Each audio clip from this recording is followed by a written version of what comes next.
I'm Dexter, 35 male. I run an auto repair shop that's been in my family for generations, and my whole world revolves around my 8-year-old daughter, Hazel. For most of my life, I thought my world was simple and secure, built on the foundations of hard work and family loyalty.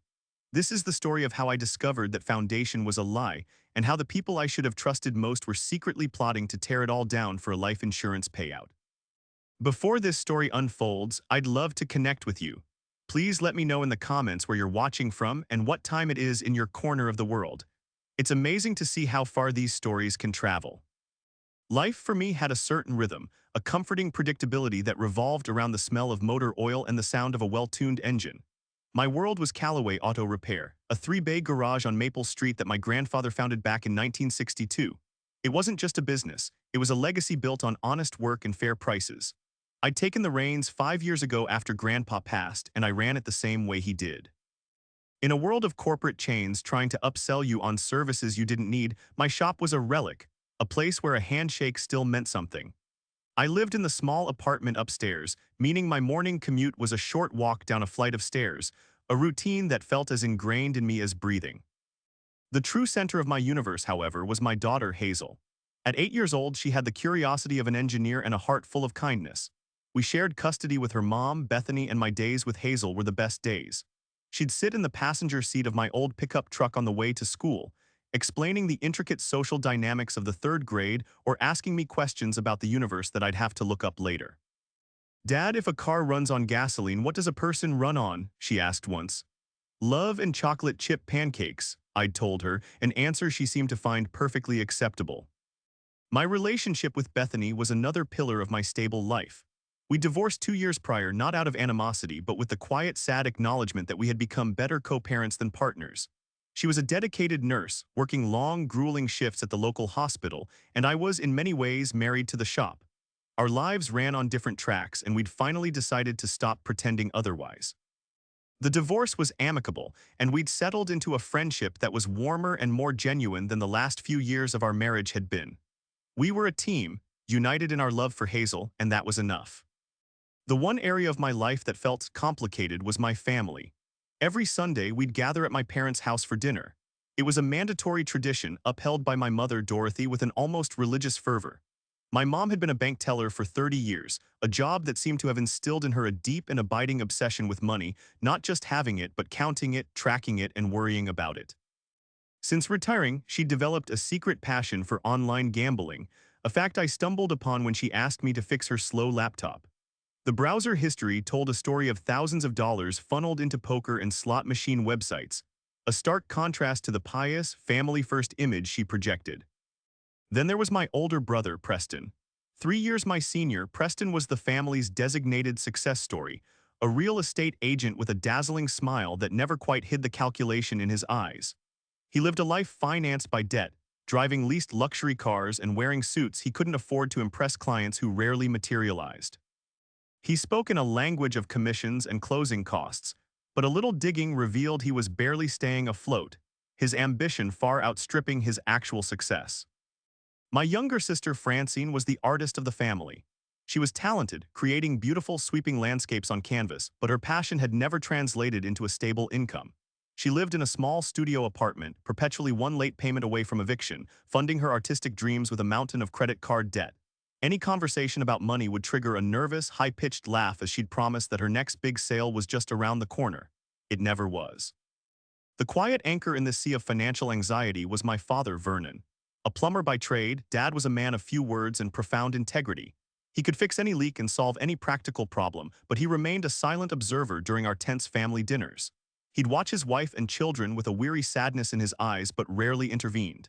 He was a good man who had married into a family that didn't share his simple values. His silence, I would later realize, was not apathy, but a deep, unspoken disappointment. It was about 6 months before my Ife imploded that the topic of life insurance first came up. We were seated around the dining table, picking at one of Mom's reliably dry pot roasts. "Dexter, you really need to be thinking about Hazel's future," Mom began, folding her napkin with meticulous care. "What would happen to her if something happened to you?" I laughed it off. "Mom, I'm 35, I run 3 miles a day, what's going to happen?" "Your grandfather was healthy too," she retorted, her voice sharp. And then one day he was, getting life insurance isn't about you, it's about being a responsible father. Preston, who had been scrolling on his phone, suddenly looked up, his interest peaked. She's right, Dex, it's a smart move. I've got a guy who can get you an incredible rate. At your age and health, you could get a $500,000 policy for next to nothing. Even Francine chimed in, her voice soft. It would be for peace of mind, Dexter, for Hazel. The pressure was unanimous and suffocating. To keep the peace, I agreed. A week later, I met with Preston's guy, an overly eager agent who signed me up for a $500,000 policy. I named Hazel as the sole beneficiary, with my parents designated as trustees to manage the funds until she turned 18. It felt morbid and unnecessary, but it made my family happy, and that seemed like a small price to pay. I signed the paperwork, filed it away, and forgot all about it. I had no idea that in their eyes I hadn't just bought a policy. I had placed a price tag on my own head. That October morning began with the familiar scent of brewing coffee and the cold bite of the autumn air. I was at the shop by 6:00 a.m., just as I was every weekday. The day's big job was a transmission rebuild on Mrs. Henderson's classic Buick, a complex task I wanted to tackle before the day's smaller appointments started rolling in. I poured myself a cup of coffee into my favorite mug, the one Hazel had painted with the words "World's Best Dad" in wonderfully crooked letters. The coffee tasted a bit off, more bitter than usual, but I chalked it up to the cheap grounds I bought in bulk. I drank about half of it while reviewing the day's schedule. The first sign that something was wrong wasn't pain. It was a crushing pressure, an invisible weight settling on my chest. It felt like my ribs were being slowly squeezed in a vice. Then my left arm went numb, a pins and needles sensation that quickly spread up to my shoulder. My mind flashed to all the times Bethany had described the classic symptoms of a heart attack from her shifts in the emergency room. This was it. But how? I was 35, healthy, with perfect cholesterol. My grandfather had a heart attack in this very garage, but he was 78 and had lived a life of unfiltered cigarettes and fatty foods. Panic seized me. I dropped to my knees on the oil-stained concrete floor, the ceramic mug shattering beside me. My vision began to tunnel, the familiar shapes of my tools and equipment blurring into a dark, swirling vortex. With what felt like the last ounce of my strength, I fumbled for my phone and dialed 911. I managed to gasp out my location before the world faded to black. My next sensation was not of sight or touch, but of sound. I was floating in a dark, silent void, but distant noises began to filter through, the rhythmic beeping of a machine, the soft rustle of starched uniforms and voices. I tried to open my eyes, to move a finger to signal that I was there, but my body was a leaden prison. I was completely paralyzed, a silent observer trapped inside my own unresponsive shell. But I could hear everything. "The doctor said it's touch and go," came Preston's voice. It was his professional voice, the smooth, detached tone he used when discussing property values, not his brother's life. "We need to be realistic and discuss the practicalities." "Preston, for heaven's sake, he's right there," Francine whispered, but there was no force behind her words. I heard the scrape of a chair as she moved closer. "He's our brother." "And I'm trying to be a responsible brother," Preston shot back. "Someone has to think clearly. Dexter has a substantial life insurance policy, $500,000. If the worst happens, we need a plan to ensure Hazel is properly taken care of. That means making smart decisions now, not emotional ones." My mother's voice, sharp and pragmatic, cut in from across the room. "Hazel's mother is a nurse, she has a steady income, she can provide for the girl, but what about the shop? Your father can't run it with his bad back. The property alone is worth a fortune. We need to think about protecting the family's assets." "The boy isn't dead yet, Dorothy," my father's voice rumbled, a rare and welcome note of dissent. "Vernon, be realistic," my mother snapped back. "You heard the doctor, massive cardiac damage. Even if he pulls through, he'll be an invalid. He'll never be able to work in that shop again. The insurance money, it could sec. You're all our futures. I mean, it could secure Hazel's future."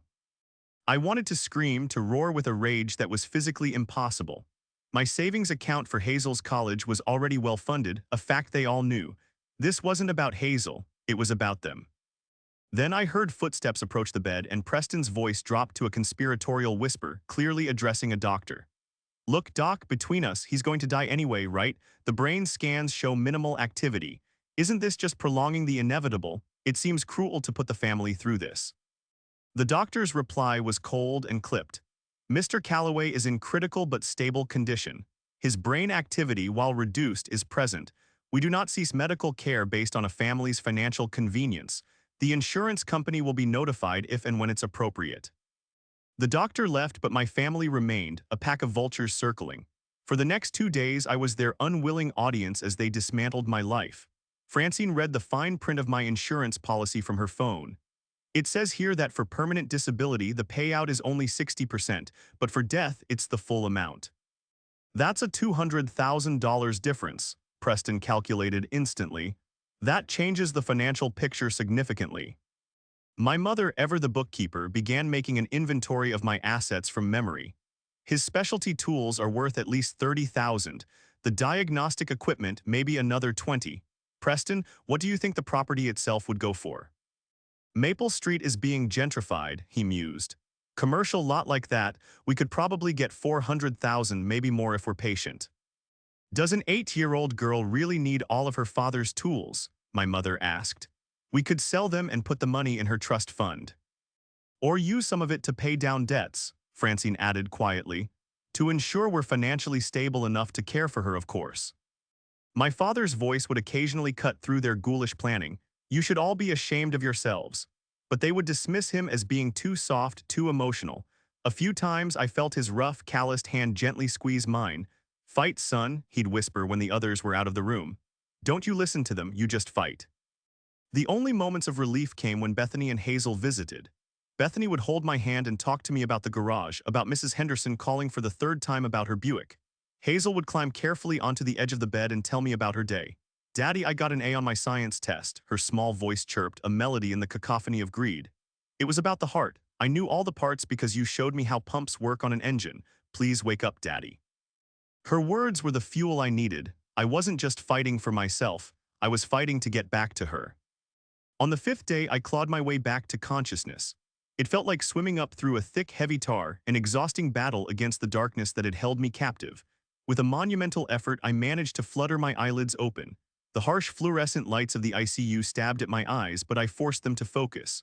The first thing I saw was my family, gathered around my bed like it was a boardroom table. The moment they realized my eyes were open, the atmosphere in the room shattered. Preston took an involuntary step back, his face a mask of pure shock that quickly morphed into something I could only describe as profound disappointment.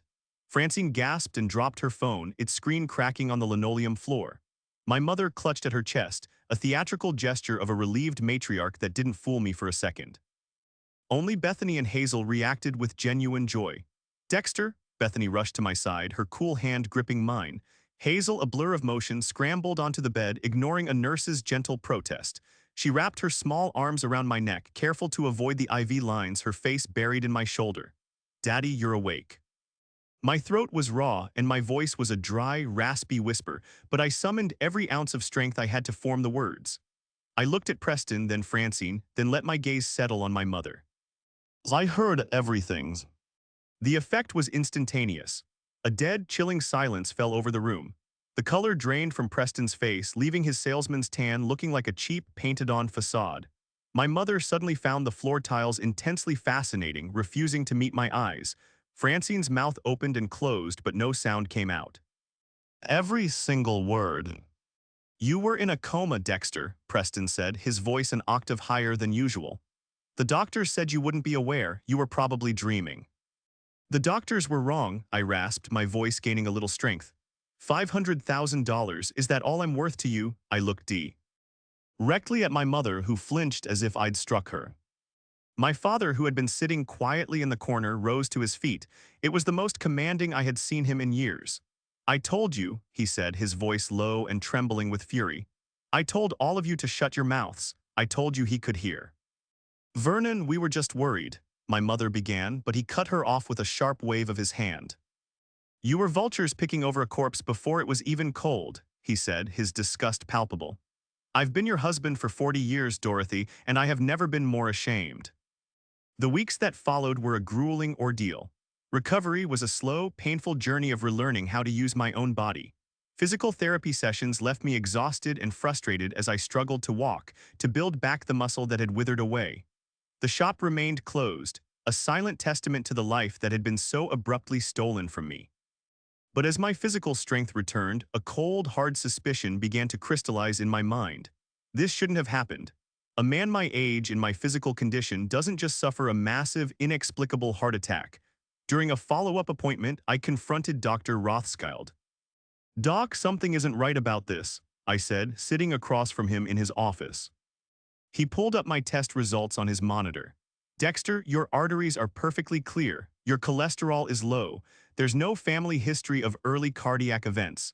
Medically speaking, you are the last person I would expect to see with this level of heart damage." "I'm a mechanic," I told him. "When a brand new engine seizes up, it's never for no reason. There's always a cause: contaminated fuel, a faulty part, something. The human body is just a more complicated machine, right?" He studied me for a long moment, his expression shifting from clinical to curious. "What are you suggesting?" "I'm suggesting that this wasn't random. I need you to run more tests. A full toxicology screen, anything and everything you can think of, please. My family was already planning my funeral while I was lying in that bed. Something feels terribly wrong here." Dr. Rothschild nodded slowly, a look of grim understanding on his face.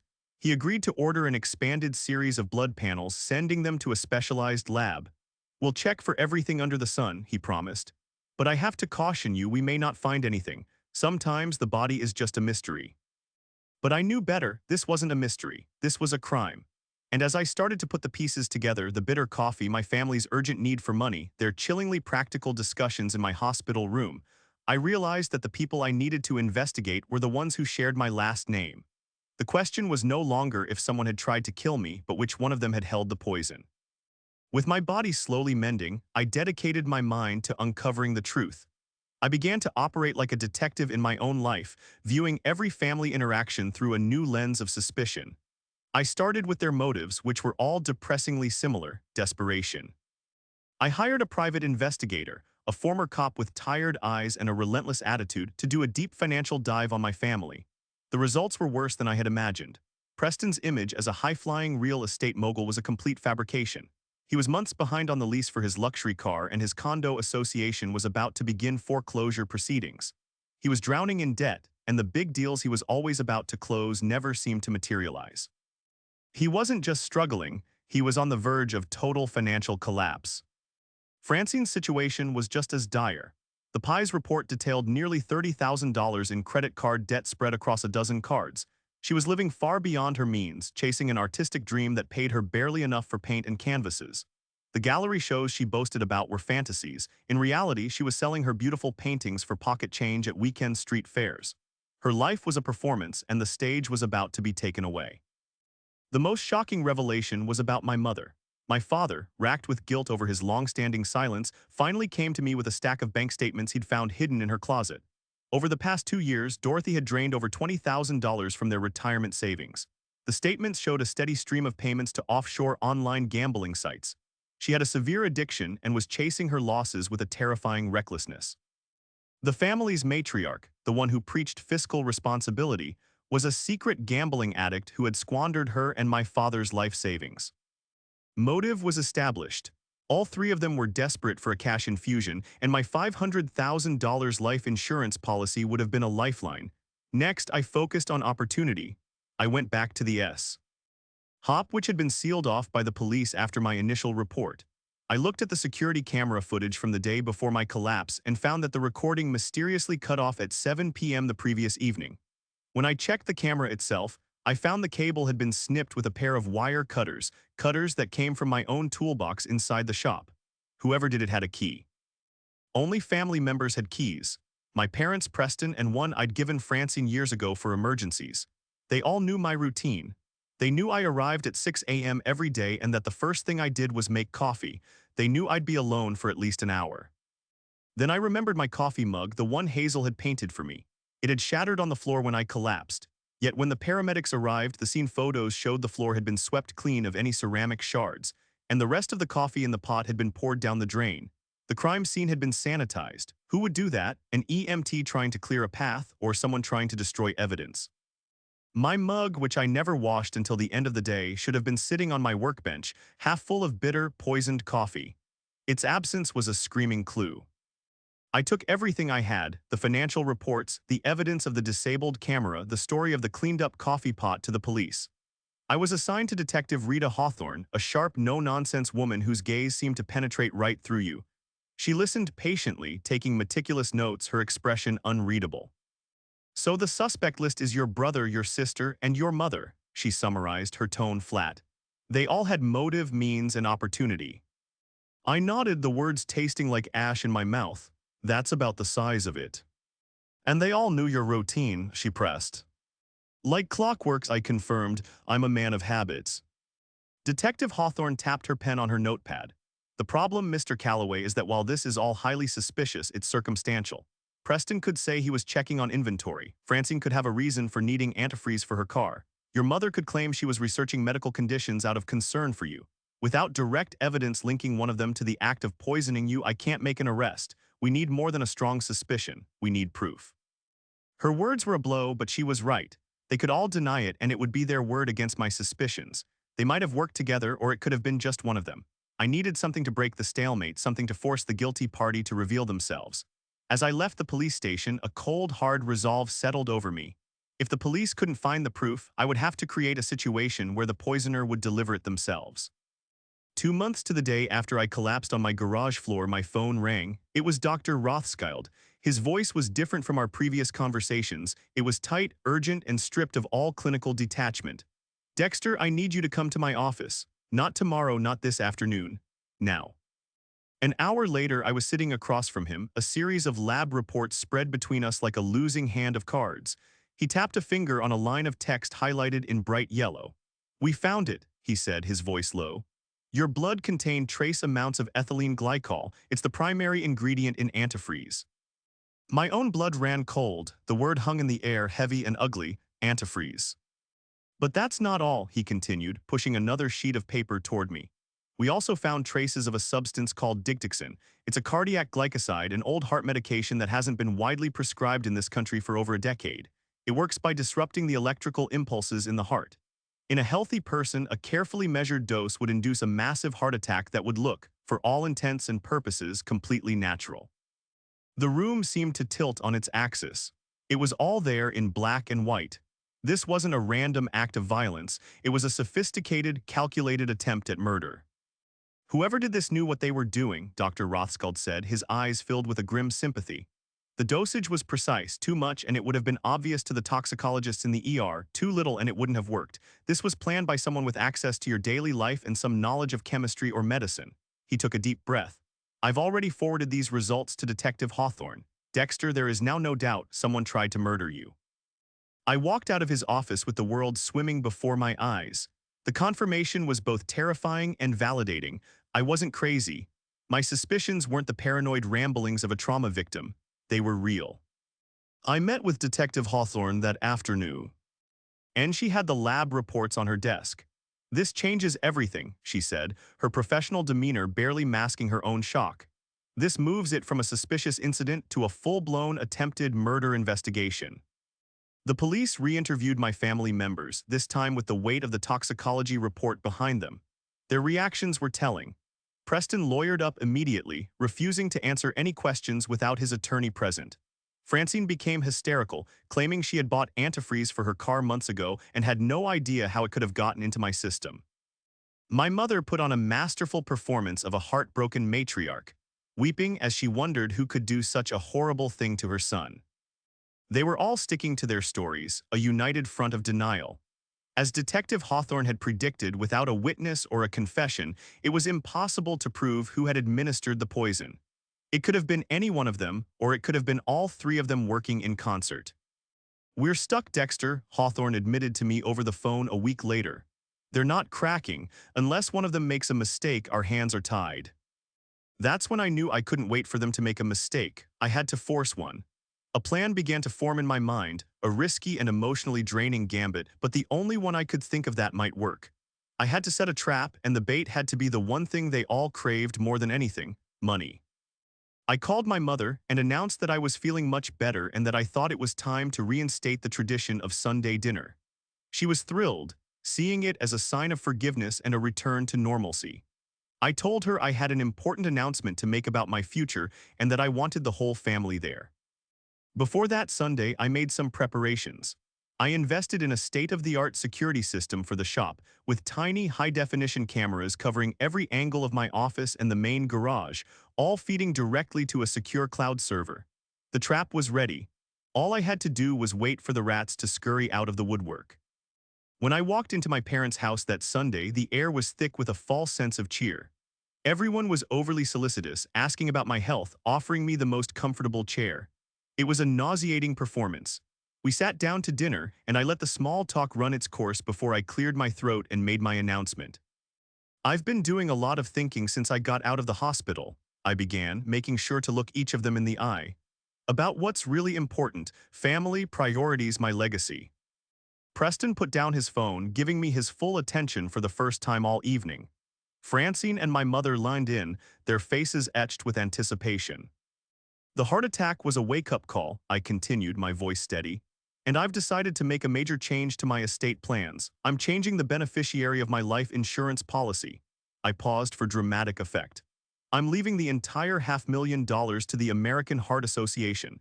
They're the ones who saved my life, and it just feels right to give something back. The reaction was everything I had hoped for and dreaded. Preston's fork clattered loudly onto his plate. Francine's face went ghost white, and her hand trembled so violently she had to set down her water glass. My mother's mouth fell open, and for a moment she looked like a fish gasping for air before she composed herself. "When?" Preston managed to ask, his voice cracking. "Tomorrow morning," I said calmly. "I have an 8:00 a.m. appointment with the insurance agent to sign the new paperwork." "But what about Hazel?" my mother stammered.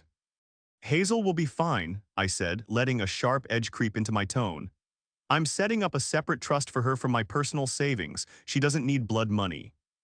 The words hung in the air, a direct and unmistakable accusation. My father looked at me from across the table, and a slow, dawning understanding filled his eyes. He gave me a barely perceptible nod of approval. The trap was set. Now all I had to do was wait. That night's sleep was impossible.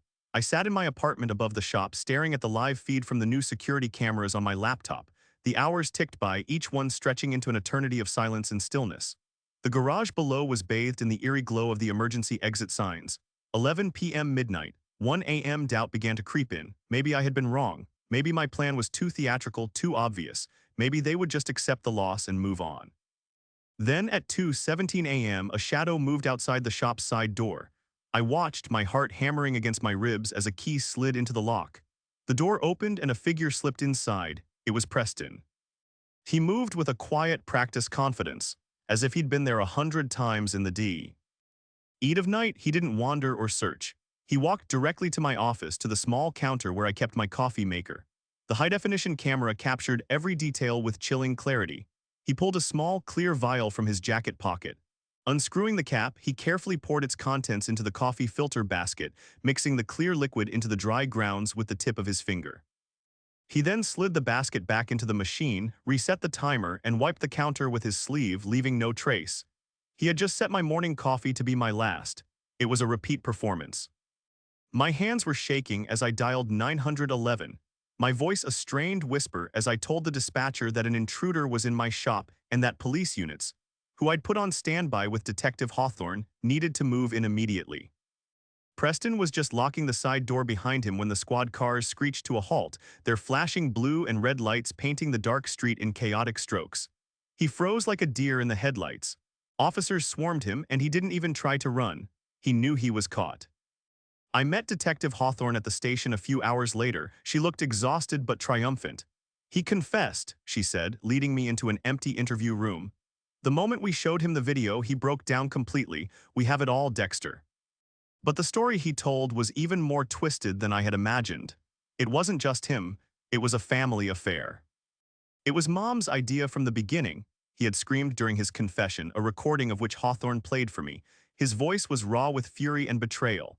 She was the one who researched the drugs online. She found the Dictixin, figured out the dosage that would look like a natural heart attack. She knew her gambling debts were going to ruin her, and she saw Dexter's policy as her only way out. My own mother, the mastermind. The thought was so monstrous it was hard to comprehend. Francine bought the antifreeze, Preston's recorded voice continued, spitting the words out. She claimed it was for her car, but she was in on it. We were all supposed to split the money 3 ways after paying off our debts. We told ourselves it was for Hazel's future, but that was a lie. It was for us. He let out a bitter, broken laugh. $40,000, that's what my mother owed her bookie. That's what my life was worth to her. 40 grand and change. The confession was a tidal wave that swept through our family, destroying everything in its path. Based on his testimony, Detective Hawthorne dispatched officers to arrest my mother and sister. I pictured the scene, the knock on the door in the pre-dawn hours, my mother's feigned surprise turning to horror, Francine's artistic sensibilidad crumbling into pathetic sobs. "We never meant for it to really happen," Francine wailed during her own interrogation, according to the official report. "It was just talk. We were just frustrated, talking about how unfair it was that Dexter had his life so together while we were all drowning." Detective Hawthorne's response, recorded in the transcript, was cold and final. "Talk doesn't put poison in a coffee pot, Ms. Calloway." The confrontation wasn't a single explosive moment. It was a series of cold, hard revelations in sterile police interview rooms, a slow and agonizing dissection of a family consumed by greed. The brother I had grown up with, the sister I had tried to support, and the mother who had raised me had conspired to end my life for money. They had discussed it, planned it, and executed it with a chilling pragmatism. And if I hadn't set my trap, Preston would have finished the job. The truth was out, ugly and undeniable, and the family I had known was gone forever. The legal proceedings were swift and brutal. With Preston's detailed confession and the mountain of corroborating evidence, the security footage, the financial records, my mother's incriminating browser history, there was little room for defense. The trial was a local media sensation, the story of a family's shocking betrayal captivating the town. Preston, having committed the primary act and the second attempt, received the harshest sentence, 15 years for attempted murder. In his sentencing, the judge described his actions as a display of callous greed and a profound lack of humanity. My mother and Francine, charged with conspiracy to commit murder, received lesser sentences. Their lawyers argued they were desperate, not evil, and their roles were secondary. They each got 3 years, with most of it suspended in favor of strict probation, mandatory counseling for addiction and financial crimes, and ankle monitors. They were disgraced, their names forever tied to the crime that had torn our family apart. The day after the trial concluded, my father showed up at my apartment with 2 suitcases and his old toolbox. He looked older, wearier, but there was a new resolve in his eyes. "I should have left her years ago," he said, his voice heavy with regret as he set his things down in my spare room. "I saw the greed in your mother growing like a weed, but I stayed quiet. I thought I was keeping the peace, but I was just enabling the poison to spread. Never again, son, never again." In the rubble of our shattered family, something new began to grow. For the first time, my father and I truly talked. We worked side by side in the shop during the day, the shared rhythm of our work healing wounds that words couldn't reach. At night, we'd share a pizza and he'd tell me stories about my grandfather, about the early days of the shop, about a time when the Calloway name stood for integrity, not infamy.